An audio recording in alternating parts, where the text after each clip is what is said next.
تقرب الی اللہ کے دو مراحل بیان کیے اس حدیث میں. فرمایا وَمَا تَقَرَّبَ إِلَيَّ عَبْدِي بِشَيْءٍ أَحَبَّ إِلَيَّ مِمَّا افْتَرَضْتُهُ عَلَيْهِ. میرا بندہ جب میرا قرب حاصل کرنے کی کوشش کرتا، تقرب جو ہے باب تفاعل ہے، محنت سے کوئی کام کرنا، کوئی چیز حاصل کرنا محنت کے ساتھ، تقرب تعلم علم حاصل کرنا محنت کے ساتھ، مسلسل پہم جد و جہد کے ساتھ. من تقرب الی عبدی ما تقرب الی عبدی بشیء احب الی مما افترضته علیہ. میرا بندہ جب میرا قرب حاصل کرتا ہے تو جن چیزوں سے حاصل کرتا ہے ان میں مجھے محبوب ترین وہ ہیں کہ جو میں نے اس پر فرض کر دی. اس کے برعکس وما یزال عبدی یتقرب الی بالنوافل، اور نہیں ہوتا یہ کہ میرا بندہ میرا قرب حاصل کر رہا ہو نوافل کے ذریعے سے، یہاں تک کہ ایک مقام آ جاتا حتی حبہ، کہ میں اس سے محبت کرنے لگتا ہوں. فکنت سمعہ الذی یسمع بہ، پھر میں اس کے کان بن جاتا ہوں جن سے وہ سنتا ہے. اب دیکھیے یہاں میں نے کہا تھا ہوشیار کے رہبر دب تیغست قدم رہا، ہوشیار ہو جائیے. اب ایسا پل صراط کا مقام آ گیا ہے کہ ذرا ادھر سے ادھر ہوئے تو معاملہ خراب ہو جائے. اللہ بندے کا کان بن جاتا ہے. وہ بصرہ الذی یبصر بہ، میں اس کے وہ آنکھیں بن جاتا ہوں جس سے وہ دیکھتا ہے. اللہ اکبر، کیا مطلب ہے اس کا؟ کون سمجھے گا؟ وَيَدَهُ الَّتِي يَبْطِشُ بِهَا، اور میں اس کا ہاتھ بن جاتا ہوں جس سے وہ پکڑتا ہے. وَرِجْلَهُ الَّتِي يَمْشِي بِهَا، اور اس کے پاؤں بن جاتا ہوں جس سے وہ چلتا ہے. اللہ اکبر، اللہ بندے کے پاؤں بن جاتا ہے. یہ کون سا مقام ہے؟ اب ان دونوں میں بلند تر کون سا مقام ہے؟ دیکھیے یہاں بھی وہی بات آئے گی. میں نے عرض کیا ہے کئی دفعہ، جہاد کے 3 مراحل ہیں: نفس کے خلاف جہاد، باطل نظریات کے خلاف جہاد، اور نظام باطل کے خلاف جہاد. سب سے اونچا کون سا ہے؟ نظام باطل کے خلاف جہاد. اہم ترین کون سا ہے؟ نفس کے خلاف جہاد. ای الجہاد افضل، افضل ترین جہاد وہ ہے نچلا والا، پہلی منزل کا. اس لیے کہ پہلی منزل ہوگی تو دوسری بنے گی، دوسری ہوگی تو تیسری بنے گی. اسی طرح یہاں پر بھی وہی، اب اس کو فوری کنٹراسٹ کہیے، تضاد نہیں، لیکن یہ کہ فوری طور پر ایک کنٹراسٹ تھا سامنے آتا. سب سے محبوب تو ہے فرائض کے ذریعے سے تقرب حاصل کرنا، محبوب وہ ہے. سب سے بلند یہ ہے. اب اس میں پہلی بات تو سمجھنے کی یہ ہے کہ اللہ سے تقرب کے معنی کیا ہے؟ کیا اللہ کہیں دور ہے؟ وہ سیڑھی چڑھ کے جانا پڑے گا اس کے پاس؟ یہ تو نہیں ہے. وہ تو میں نے آیت آپ کو سنا دی، سورہ قاف، وَلَقَدْ خَلَقْنَا الْإِنسَانَ وَنَعْلَمُ مَا تُوَسْوِسُ بِهِ نَفْسُهُ وَنَحْنُ أَقْرَبُ إِلَيْهِ مِنْ حَبْلِ الْوَرِيدِ. ہم نے ہی انسان کو پیدا کیا، ہمیں معلوم ہے اس کا نفس اندر سے کیا وسوسہ اندازی کرتا رہتا ہے. یہ نفس امارہ، ان النفس لامارۃ بالسوء، we know it.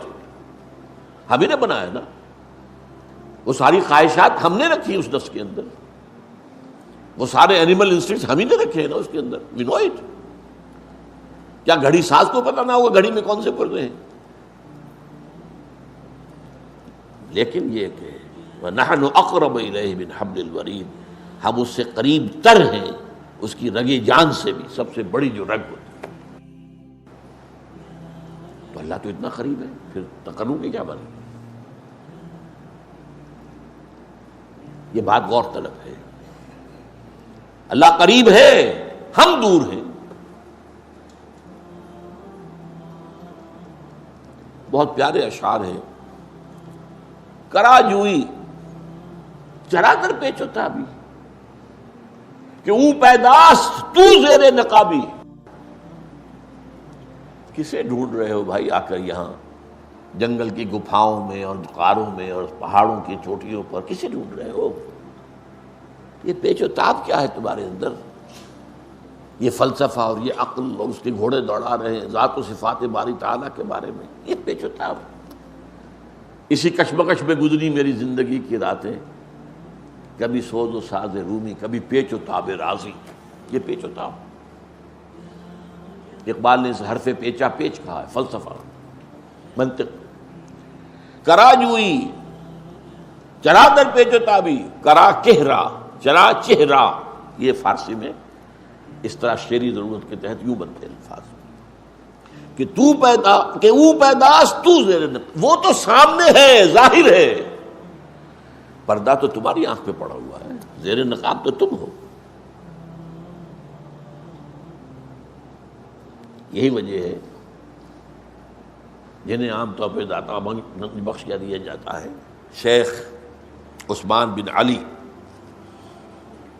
الجلابی ثم حجویری ثم لاہوری، ان کی کتاب یہ تصوف کی بالکل ابتدائی کتابوں میں سے ہے، کشف المحجوب، بالکل ابتدائی، امہات الکتب میں سے تصوف۔ نام کیا ہے؟ کشف المحجوب۔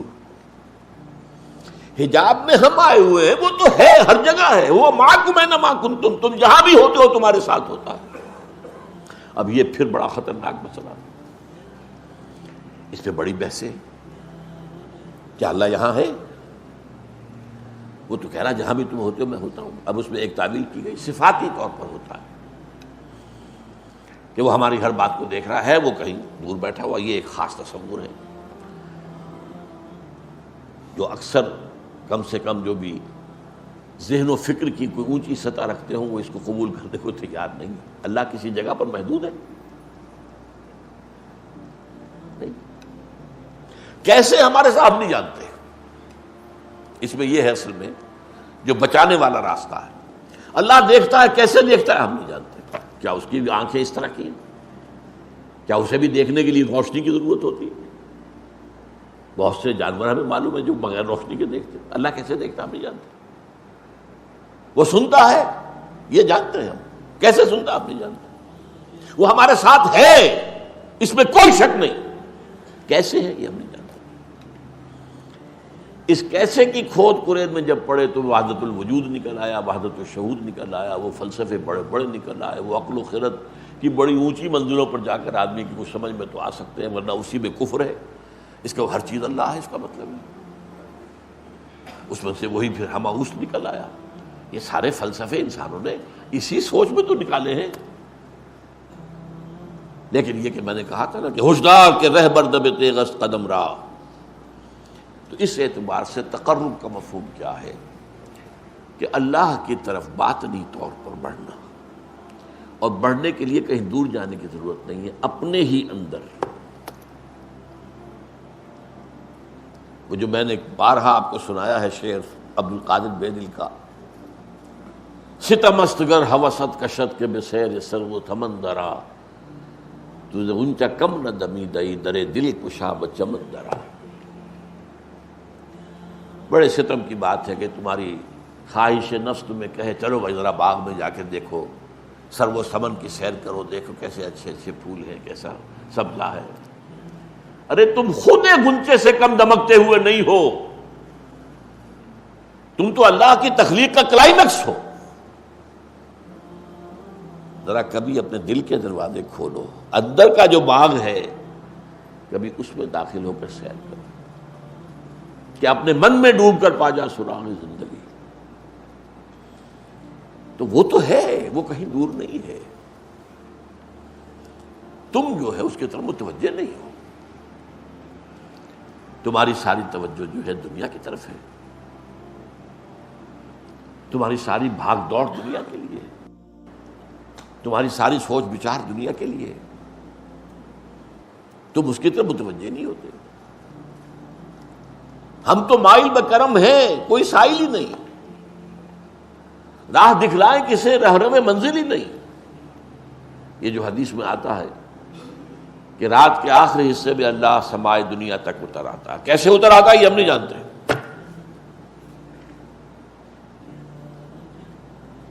قیامت کے دن اللہ اس زمین پر نزول فرمائے گا. وجاء ربک والملک صفا صفا، میدان قیامت اسی زمین پر ہوگا. قصہ زمین برسر زمین طے ہوں گے. اللہ آئے گا. وَيَحْمِلُ عَرْشَ رَبِّكَ يَوْمَئِذٍ ثَمَانِيَةٌ، 8 فرشتے اللہ کے عرش کو تھامے ہوئے ہوں گے اور وہ نزول فرمائے گا. پھر وہ عدالت خداوندی لگے گی، حساب کتاب ہوگا. کیسے ہم نہیں جانتے. اس اعتبار سے تم اصل میں اپنے باطن میں جھانکو. باطن میں کیا ہے؟ اب وہ بات جڑ جائے گی، وہ جو شروع کی بات تھی. دل کی گہرائیوں میں روح ہے، اور روح اس کا تعلق اللہ کی ذات کے ساتھ ہے. روح کی طرف توجہ نہیں تمہاری، تمہارا سارا توجہ ہے وہ جسد مادی کی طرف ہے، اس کے تقاضوں کی طرف ہے، اس کی ضروریات کی طرف ہے، اسی میں مصروف ہے.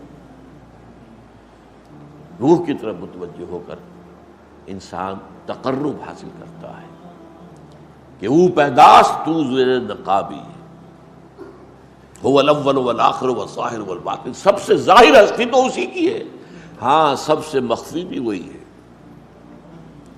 اس کی ذات کی کنہ تک کوئی نہیں پہنچ سکتا. وہ کیسے دیکھتا ہے تم نہیں جان سکتے. اس کا ہاتھ ہے ید اللہ، لیکن اپنے ہاتھ پر قیاس نہ کر بیٹھنا. اس کی کوئی تجلی ہے جسے کہا گیا ہے کہ اس کی ران کھولی جائے گی. یوم یکشف عن ساق، اس کو کیا ہو اسی وقت پتہ چلے گا. آج ہم یہاں اس میں بحث کریں گے تو ہم گمراہی میں مبتلا ہو جائیں گے. یہ متشابہات میں سے. تو یہ ایک حد تک تو میری بات اس موضوع پر، اب کیونکہ وقت ختم ہو گیا، میں سمجھ کر رہا ہوں کہ قرب سے معاملہ قرب مکانی نہیں ہے، یہ قرب معنوی ہے. وہ آیت میں نے شروع میں پڑھی تھی، دوبارہ چونکہ دہرا رہا ہوں تو اس کا ایک سجدہ جو کر لیجئے گا بعد میں. کَلَّا لَا تُطِعْهُ وَاسْجُدْ وَاقْتَرِبْ. اے نبی یہ ابو جہل وغیرہ کی باتیں آپ نہ مانیے، توجہ نہ دیجیے، دفع کیجیے ان کو. آپ تو سجدہ کیجیے اور قریب ہو جائیے. اور حدیث میں آتا ہے اقرب ما یکون العبد الی اللہ فی السجود، قریب ترین جو ہوتا ہے بندہ اللہ سے وہ سجدے میں ہوتا ہے، اگر واقعتاً معنن سجدہ کر رہا ہو. ایک سجدہ وہ ہے کہ جسم تو جھک گیا ہے اور نفس امارہ کھڑا ہے جو کا تو شیطان لعین کی طرح میں سجدہ نہیں کروں گا، تم جاؤ کرو. یہ تمہارے اعضاء و جوارح کا سجدہ ہے، دل کا سجدہ نہیں. لیکن جب پوری ہستی کے ساتھ اللہ کے سامنے سجدہ کرو گے تو یہ قریب ترین ہوگا اللہ کے ساتھ معاملہ. فصلی اللہ تعالی علی خیر خلقہ محمد.